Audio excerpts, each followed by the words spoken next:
And what Frankl had noticed as a scientist as he was in Auschwitz is that the connection of hope and the connection of your ability to suffer were put together.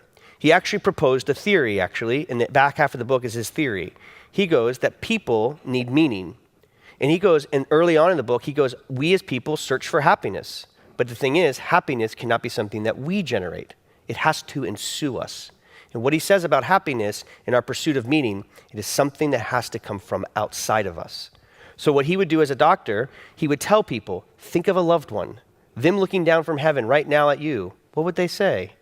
What would they want to know? They would want to see you do a good job, wouldn't they?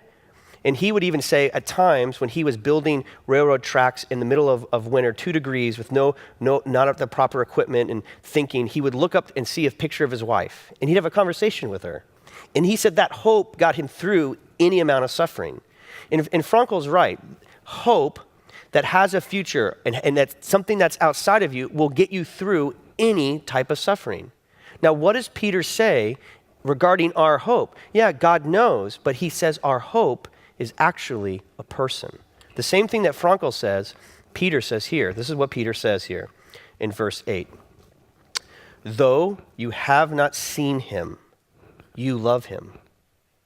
And even though you do not see him now, you believe in him and are filled with inexpressible and glorious joy. What is Peter saying? He is saying your hope, your reason for living, your purpose, even though it's Jesus Christ, even though you have never seen him, you love him. As he says here, you believe in him and are filled with inexpressible and glorious joy. He goes, do you want to know how to have living hope? Do you want to know what your identity is based upon? It's based on a person. And it's not something that you can generate. There's no amount of discipline. Let me tell you this again. There's no amount of discipline and self-will that you can do to generate this hope on your own. You will be utterly and thoroughly crushed. The only way you can get hope is from outside of you. You can make your own meaning, and that's called subjective meaning, but real meaning comes from outside of you objectively. It is something that you discover. And what he's saying here, Peter's saying to this group of people that are suffering, yeah, you're suffering a lot. Yeah, these trials are intense, but you have a person. And because you know him and because he knows you, he's filled you with joy. He continues on in this text. For you, verse 9, are receiving the end result of your faith.